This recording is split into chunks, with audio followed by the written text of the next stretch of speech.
जिहड़ा कर्म दूसरे नूं चोट पहुंचाता है उस तो दुख ही निकलेगा, सुख नहीं निकल सकता। किसी दे मन नूं तू चोट पहुंचाईए तो तैनूं मानसिक पीड़ा मिलेगी, किसी दे शरीर नूं तू चोट पहुंचाईए तो शरीर तेरा बच नहीं सकता। क्योंकि परमात्मा दे दरबार दे च रंग रूप नज़ल भाषा मजहब दी विचार नहीं आउंदी। तेरा रंग कैसा है, तेरा रूप कैसा है, तेरा मजहब की है, तेरा मुल्क कैसा है, तेरी भाषा की है, तेरा वर्ण की है, तेरी जात पात की है, परमात्मा इसदी विचार नहीं करता। फिर किस दी करता है? कर्मे कर्मे होए विचार सच्चा आप सच्चा दरबार। उस सच्चे दे दरबार दे केवल कर्मां दी विचार, और कुछ भी नहीं।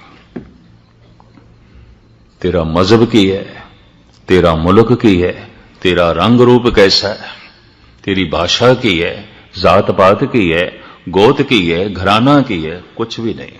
कर्म की है। कर्मे कर्मे होए विचार। दुख है तो समझ लेना कोई ऐसे बीज बोए गए ने। अक्सर मनुख कह देंदा है पता नहीं ये दुख क्यों है। दरअसल बीज अज बोया है तो फल अज ते है नहीं।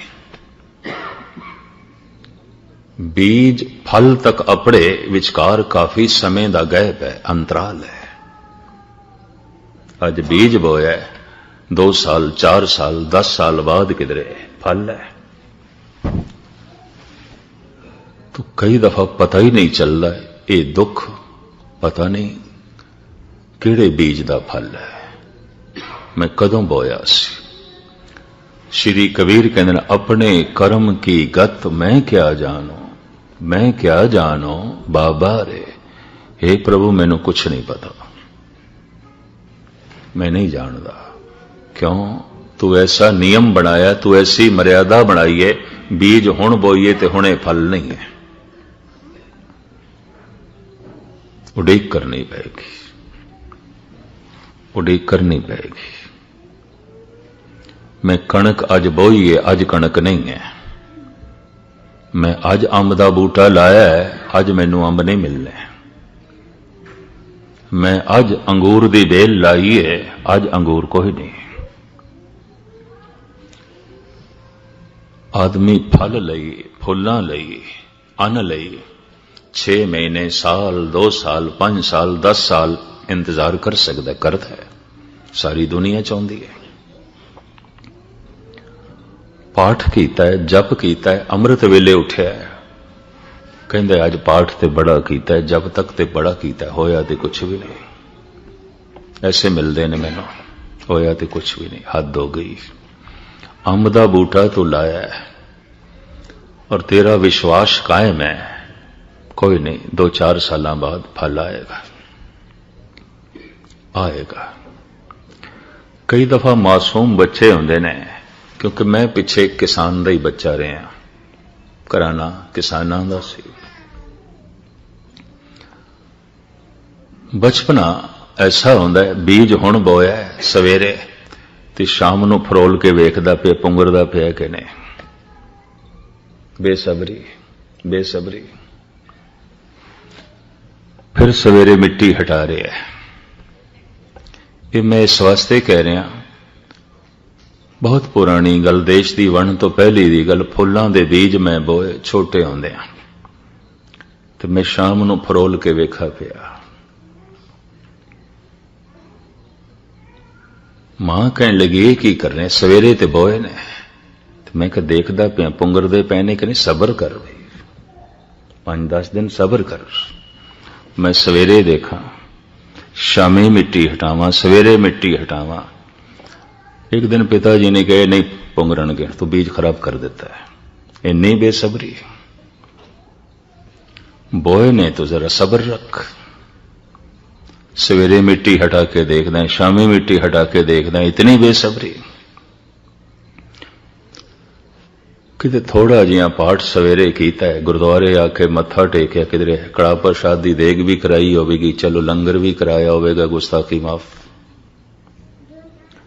फिर देखदा फल ते कोई नहीं आया, फल ते कोई नहीं मिलया। 4 दिन हो गए, हफ्ता हो गया, फल ते कोई नहीं मिलया।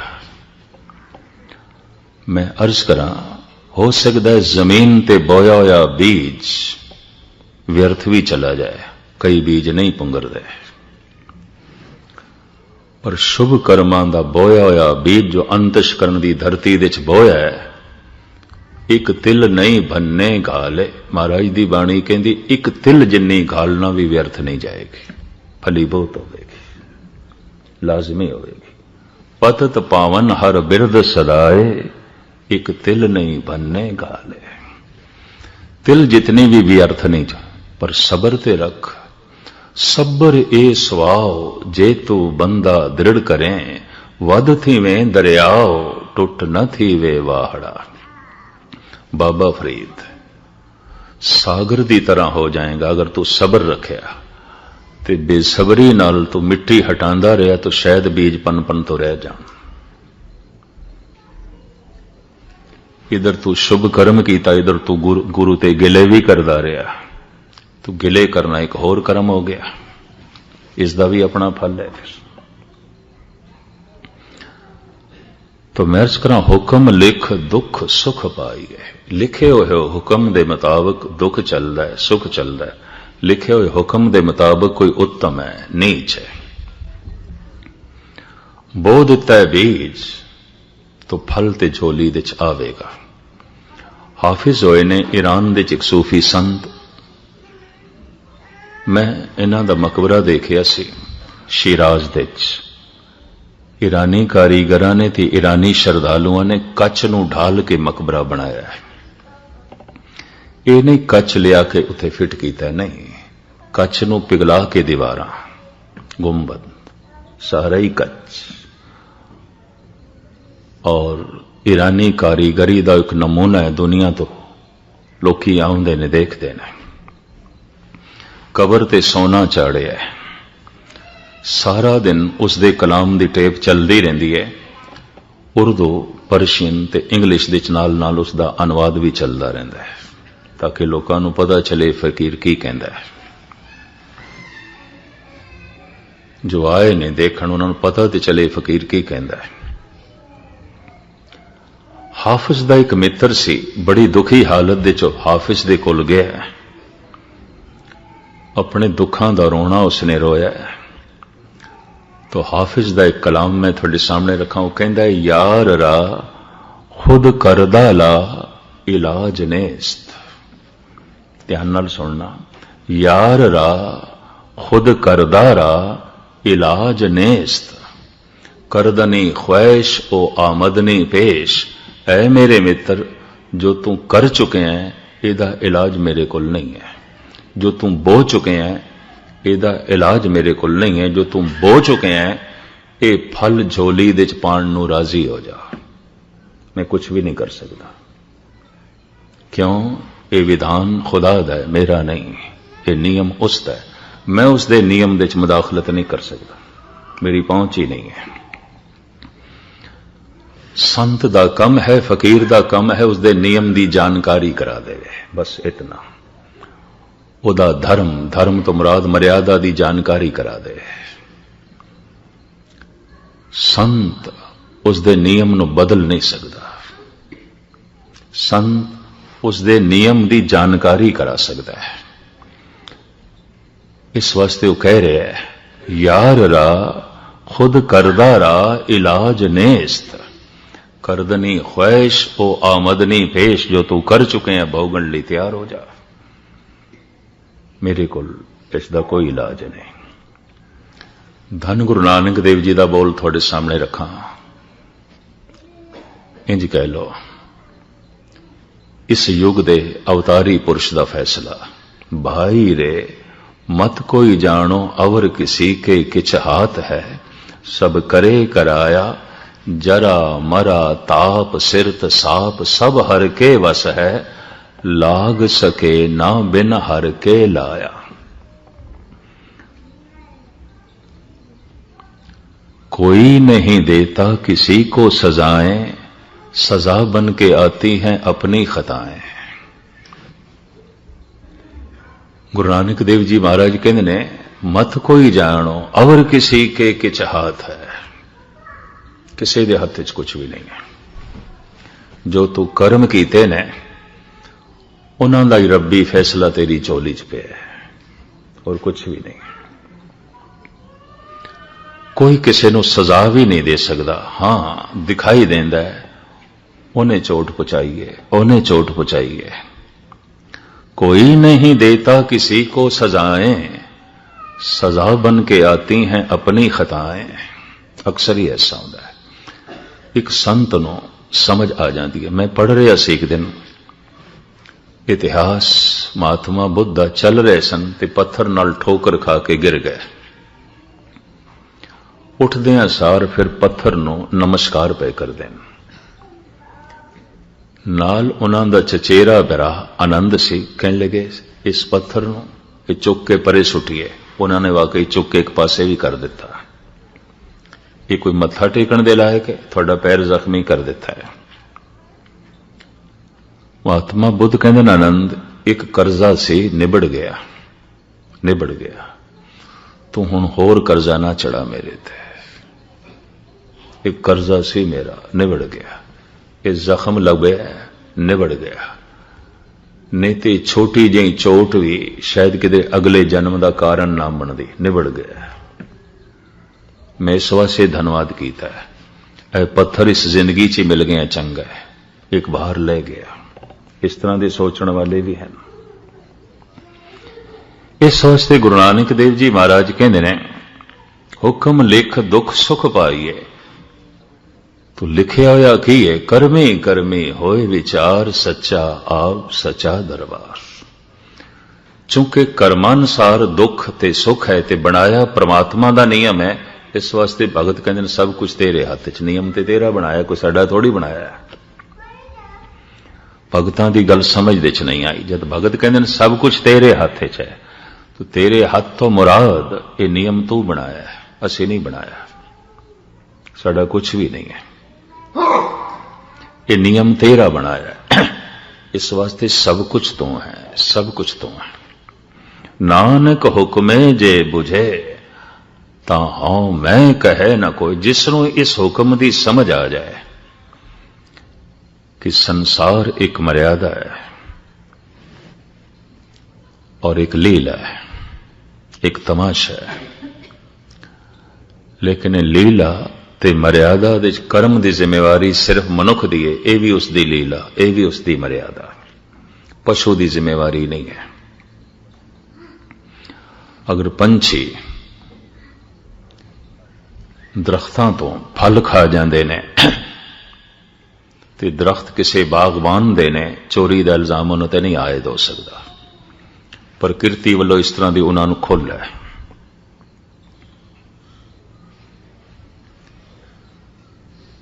ये नहीं कह सकते ये तो चोरी की थी। दरख्त किसने लाया तो खांदे तुसी पे। इत्थे घोंसला बना लिया, दरख्त किसे दा तो तुसी अपना आलना बना लिया। ये अचेत दुनिया है।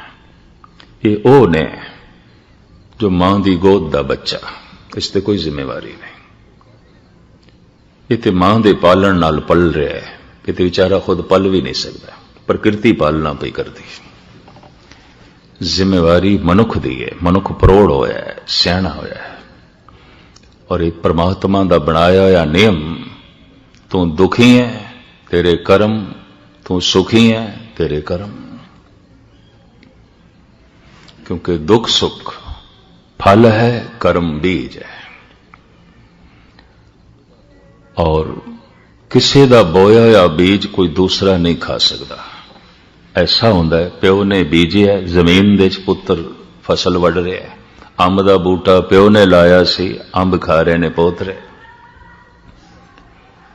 पर कर्मां का बीज जो असी बोंदे अपने अंतिशकरण की धरती दे ते आप बीज आपे ही खाए, दूसरा नहीं। खुद बीजते हैं, खुद खाते हैं। मेरे दुख नूं देख के मेरी मां अफसोस ते कर सकती, मेरा दुख वंड नहीं सकती। मेरे दुख नूं देख के मेरा भरा अफसोस ते कर सकता है, वंड नहीं सकता। मेरे दुख नूं देख के हो सकता है कोई मित्र माड़ा जिहा दुखी हो जाए, पर मेरे दुख नूं वंड नहीं सकता। आप बीज आपे ही खाए, मैं खुद बीजे मैं खुद खावांगा।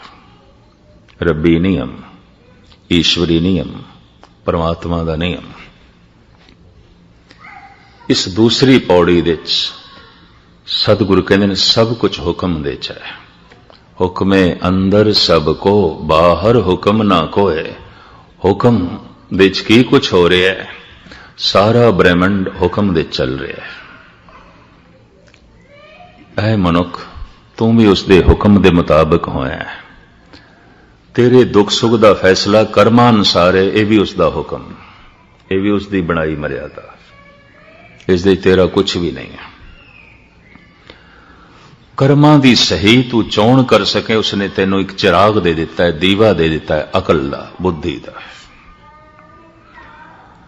ते फिर भी अपनी अकल नाल समझ नहीं आई तो फिर उसने अवतार भी भेज देते हैं, बड़े बड़े ग्रंथकार भी भेज देते हैं, बड़े बड़े व्याख्याकार भी भेज देते हैं, लेखक दार्शनिक फिलोसफर चिंतक भी भेज देते हैं, ऋषि मुनि भी भेज देते हैं, पैगंबर भी भेज देते हैं। और वो ऐलानिया कह रहे हैं, जिस कर्म तो तू किसी नूं चोट पहुंचा रहे हैं, तेनू चोट पहुंचेगी। जिस कर्म तो तू किसी नूं हानि पहुंचा रहे हैं, तेनू हानि पहुंचेगी। जिस कर्म तो तू किसी की बेइज्जती कर रहे हैं, तेरी बेइज्जती होगी। जिस कर्म तो तू किसी की पग ला छड़ी है, तेरी लै जाएगी। नियम, ईश्वरी नियम। इस समझाने वाले भी गाहे बगाहे ओ अकाल पुरख परमात्मा भेजदा रहा है। एक अकल दा दीवा दिता, एक अवतार दिते, एक इतने ग्रंथ दिते, ग्रंथकार दिते, चारों पासे मनुख नूं समझाण ते समझण दे वसीले जो है मुहैया कराए। फिर भी जद कोई मनुख नहीं समझदा तो गुरबाणी कह देंदी है, मनुख होके भी पशुओं की तरह जी रहा है। करतूत पशु की मानस जात, लोक पचारा करे दिन रात। तीसरी पौड़ी दे मैं कल आरंभ ते कीती सी, पर अज दूसरी दे आले दुआले मेरा दिमाग घूमदा रहा। तीसरी पौड़ी मैं पढ़ के थोड़े सामने रख दें ते कल अर्थ ते विचार रखांगे। गावे को ताण होवे किसे ताण, गावे को दात जाने निशान। जे किसे कुल समझ दा ताण है, नानक हुक्मे जे बुझे। जे कोई बुझ गया, समझ गया, जान गया, तो जानना एक शक्ति है, बुझना एक शक्ति है, एक कला है। किसी वस्तु नूं गहराई विच देखना ते जानना, यह भी एक शक्ति है। महाराज कहते ने, होवे किसे ताण, अगर किसे कुल समझण दा ताण है तो समझण दे नाल नाल कथन करने का भी ध्यान है, बयान भी कर सकता है। गल उसनूं समझ भी आ गई है तो गल समझा भी सकता है। मैं कल भी अर्ज की सी, बहुत सारे ने ऐसे दुनिया समझ जाते हैं, रब्बी नियम नूं समझ जाते हैं, समझा नहीं सकते। और बहुत सारे ऐसे भी ने जो समझाते तो पए होंगे लेकिन खुद नहीं समझे उन्होंने। यह भी मैं अर्ज करा, खुद नहीं जाने।